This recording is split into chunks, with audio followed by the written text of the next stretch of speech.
I actually like Mel Robbins' take on overwhelm. She says that when you're in overwhelm, basically your brain is full of a bunch of garbage, which is totally how I had been feeling the last few weeks. Hey there, I'm Tracy Rose, and if you are feeling overwhelmed, I'm actually going to give you 4 steps today on how I overcame overwhelm really quickly. One of them was the exercise from Mel Robbins. It takes about 5 minutes to do, and then I've done 3 other things to combat that long term. Now, the thing I want to mention about overwhelm for me, usually it means I'm very up here, and what happens when you're up here all in your head, you don't feel grounded. When you're up there long term and you're feeling overwhelmed for a long period of time, it can really lead to stress and long-term anxiety and depression. So you really want to make sure you do some of these exercises as soon as possible. Here's number 1. So I was watching a video of Mel Robbins, and she said to do basically a brain dump. And this is a brain dump of everything that you need to do, get done, what's on your mind, and just write it down on a piece of paper,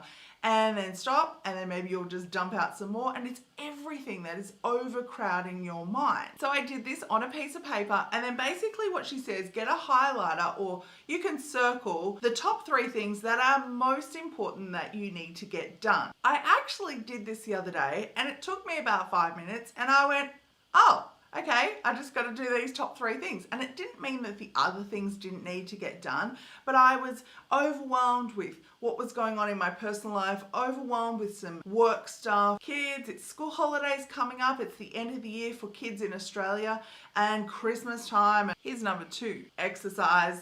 I know, look, I've not been exercising that much in the last couple of months, but what I realized was I wasn't getting all that blocked energy out of me. My brain wasn't tired because I wasn't doing much physical exertion during my day, and so my mind was just so full of garbage. Number 3, the other way I take garbage out of my brain is that I meditate. So when I do a meditation, and I know a lot of people are like, I don't know how to meditate, I can't quieten my mind.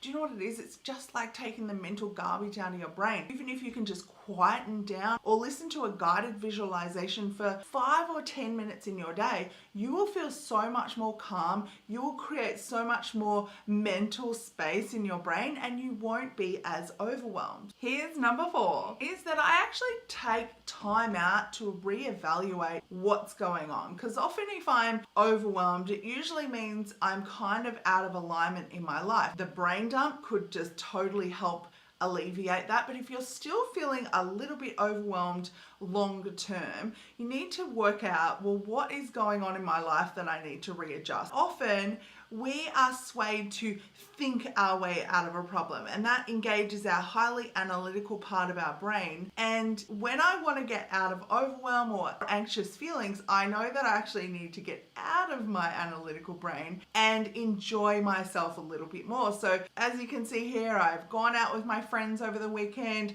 I took a whole day off and took my daughter shopping. We did Christmas shopping, and we just had so much fun, and she just really enjoyed that I wasn't plugged into anything else. We just got to have time out, and I really enjoyed myself. And I came back today, and actually I'm feeling much more of that fire in my belly and a little bit more excited about my work and the direction that I'm heading. I have much more of a clear vision of where I'm taking this YouTube channel in the next year. And the last thing I love to do is just kind of do some self-care. My aunt recently sent me all these beautiful teas, so herbal teas and stress less teas. Grab myself a cup of tea, I put on some essential oils, I've got some frankincense, balance, anything that's very grounding will take away those feelings of overwhelm and anxiousness. And often I can just snuggle up to Daisy, and she makes me forget all about my worries. I definitely want to come back as a cat. So when I'm not overwhelmed, I can actually be more creative. I love being creative.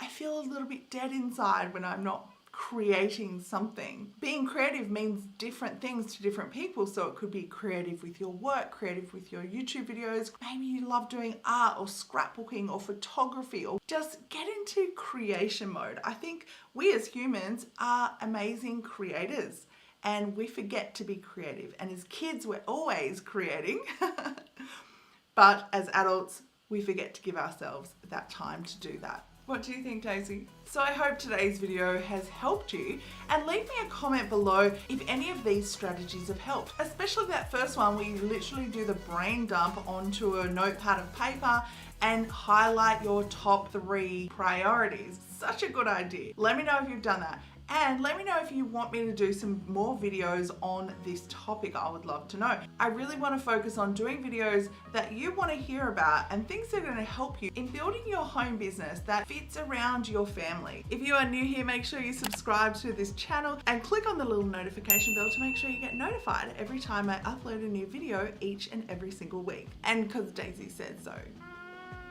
I know.